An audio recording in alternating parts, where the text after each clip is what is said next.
Ada apa dengan strategi Mercedes? Mercedes sejauh ini dikenal sebagai tim yang sering membuat strategi-strategi jitu dan bermain rapi di setiap balapannya.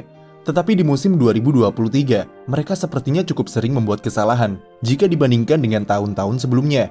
Banyak yang menilai jika banyaknya kesalahan yang dilakukan Mercedes tahun ini adalah karena hilangnya sosok James Vowles yang pindah menjadi tim prinsipal di Williams. Meskipun sebenarnya James Vowles sudah tidak memegang langsung divisi strategi tim sejak 2019, namun perannya masih cukup besar dalam manajemen komunikasi ketika situasi-situasi genting yang mengharuskannya turun tangan.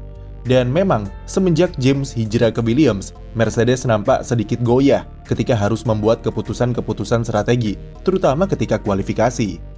Sementara tim Williams bisa kita lihat sejak kedatangan James Vowles, mereka semakin menggila dengan strategi-strategi berani dan ugal-ugalan yang memang terbukti gacor bagi Alex Albon dalam meraih poin. Salah satu kelemahan Mercedes yang sering terekspos adalah kualifikasi mereka yang belakangan ini kurang greget. Iya, Lewis Hamilton memang berhasil meraih pole position di GP Hungaria bulan lalu, tapi di saat yang sama pula, Mercedes sulit memaksimalkan kedua pembalapnya saat kualifikasi. Musim ini Hamilton dan George Russell gagal lolos dari sesi Q2 sebanyak 5 kali jika ditotal, serta 1 kali gagal lolos Q1. Dari semua kegagalan itu, 50% diantaranya adalah karena faktor strategi atau manajemen traffic yang kurang jitu dari Mercedes. Dan jika kita melihat catatan Fernando Alonso yang bisa menjaga persentase 100% lolos ke Q3 sampai GP Belanda kemarin, maka jelas kalau kualifikasi adalah aspek yang harus segera diperbaiki oleh Mercedes di paruh kedua musim 2023. Goyahnya strategi Mercedes pertama kali terlihat ketika Hamilton gagal lolos dari sesi Q2 GP Miami, di mana tim mengeluarkannya di barisan mobil paling akhir dan sebabkan temperatur ban Hamilton kurang maksimal karena harus mengantri untuk hot lap. Setelah Miami, problem Mercedes selanjutnya di kualifikasi adalah di GP Spanyol. Kali ini miskomunikasi jadi penyebab utama Russell dan Hamilton terlibat konfrontasi di penghujung sesi Q2. Russell yang sedang bersiap-siap melakukan hot lap harus melambat karena dia harus memberikan jalan kepada Carlos Sainz. Ketika Russell memulai hot lap, terdapat Hamilton yang juga akan mulai ikut mencatatkan waktu. Karena jarak keduanya begitu dekat, Hamilton kemudian memanfaatkan slipstream dari rekan setimnya tersebut. Masalahnya adalah Russell tidak diberitahu soal keberadaan Hamilton di belakangnya dan dia fokus ke mobil Sainz yang ada di depannya. Alhasil keduanya terlibat kontak di lurusan dan menyebabkan Russell gagal lolos dari sesi Q2.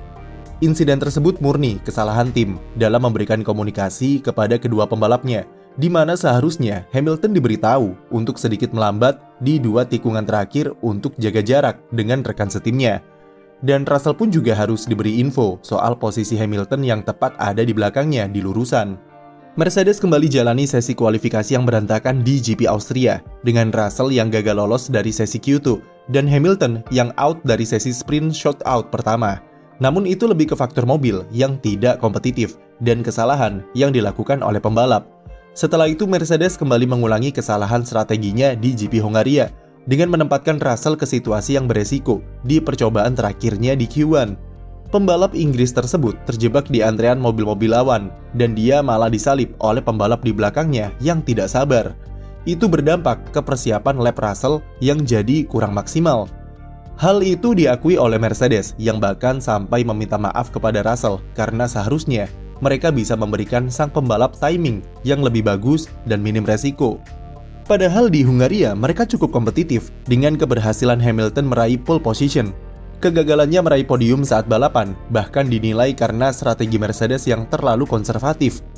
Dan yang terbaru adalah kasus gagalnya Lewis Hamilton lolos dari sesi Q2 di kualifikasi GP Belanda kemarin. Dengan kondisi trek yang mengering, Mercedes terlalu awal dalam mengeluarkan Hamilton ke trek dan membuat catatan waktunya kalah cepat dari pembalap lain yang lakukan hot lap belakangan. Apalagi Hamilton juga sempat terhalangi oleh Yuki Tsunoda di tikungan terakhir, yang kemudian membuat pembalap AlphaTauri tersebut dihukum penalti turun 3 grid.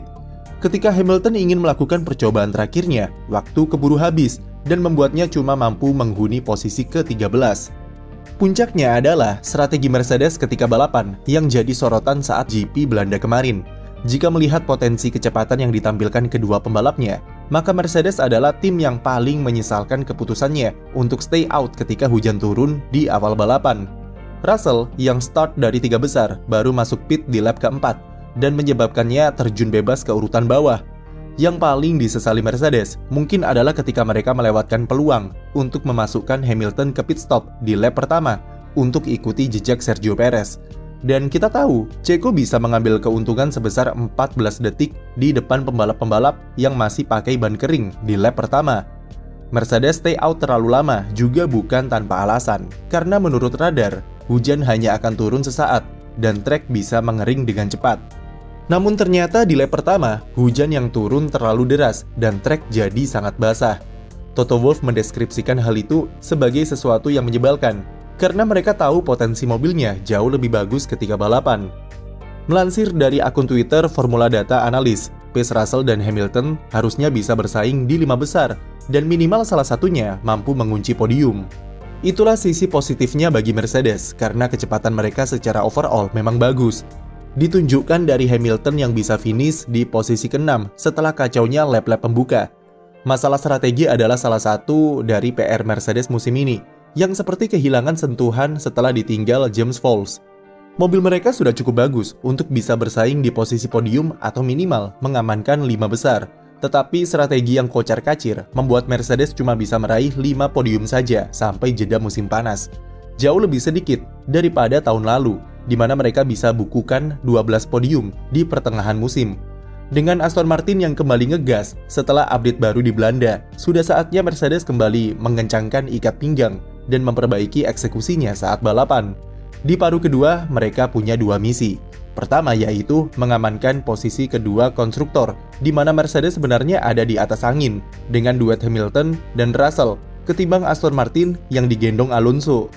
Tetapi untuk memastikannya, setidaknya mereka bisa konsisten finish di 5 besar di sisa musim ini. Misi kedua mereka adalah membawa Hamilton menggeser posisi Alonso di posisi ketiga klasemen pembalap. Ini tidak akan mudah jika Alonso mampu mempertahankan momentum yang ia dapat pasca kembali ke podium di Zandvoort.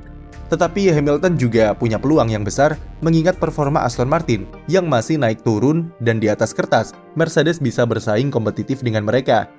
Tantangannya adalah Aston Martin masih menyimpan 1 atau 2 kali update lagi ke mobil EMR23-nya. Sementara Mercedes kemungkinan besar di GP Belanda kemarin adalah update terakhir untuk mobil W14. Sekian video dari kami, jangan lupa beri like dan subscribe untuk konten F1 lainnya.